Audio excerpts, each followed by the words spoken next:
At the Teachers Service Commission offices today, an agreement was finally put to paper. Finally, we are here and we have delivered, and we know that what we have delivered is not the best that we went out to do and to get for our members. The offer by the government of 16.2 billion Kenya shillings will be paid within 3 phases. After 3 weeks of contestation, the Kenya Union of Post-Primary Education Teachers KUPPET finally gave in to the government's pleas to cede ground. This one has been the best option in the circumstances. The best option in the circumstances because we cannot chase ghost allowances on the streets, and we cannot run away from the due process. They have done what we say in Kimero: there is no child for the front or back. A child is a child. In other words, a teacher is a teacher. Those who are members and non-members of. The Teachers Service Commission says the agreement applies to all teachers regardless of their unions, although the Commission also invited the KNUT to engage in negotiations regarding the same agreement. The government decided to give an offer. It gave an offer not differentiating between KUPPET demands and KNUT demands. So that's what we're able to give as a counter offer. In the deal, the members will, among other benefits, see an increase in their commuter allowance to 16.8 billion shillings.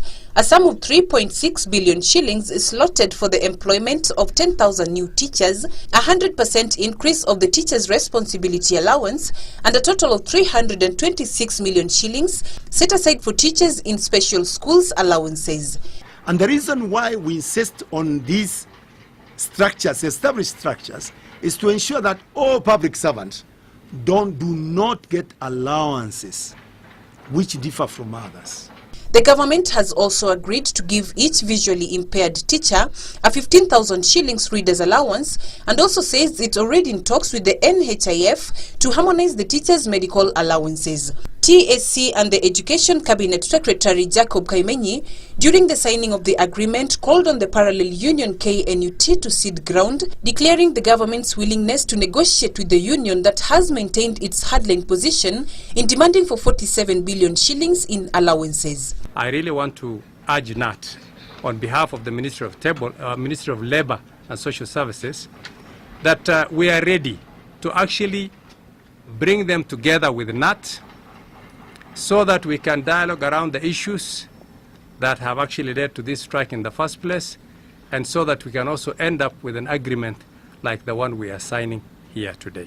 And I want to appeal to their sisters or brothers in KNUT to come on board and do exactly what KUPPET has done. Comply with the court order and comply with the President's appeal. Kaimenyi ruled out an extension of the school term to compensate for the time lost during the teachers' strike, indicating that stakeholders in the sector will have to devise other options to ensure that learners recover the hours they have lost during the crippling strike.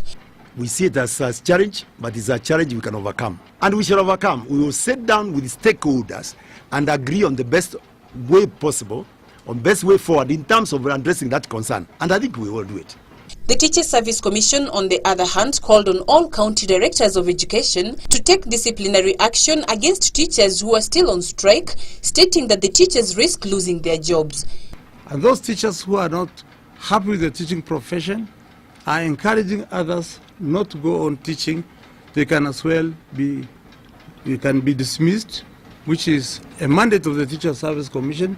Winnie Kizia for Channel 1 News Hour.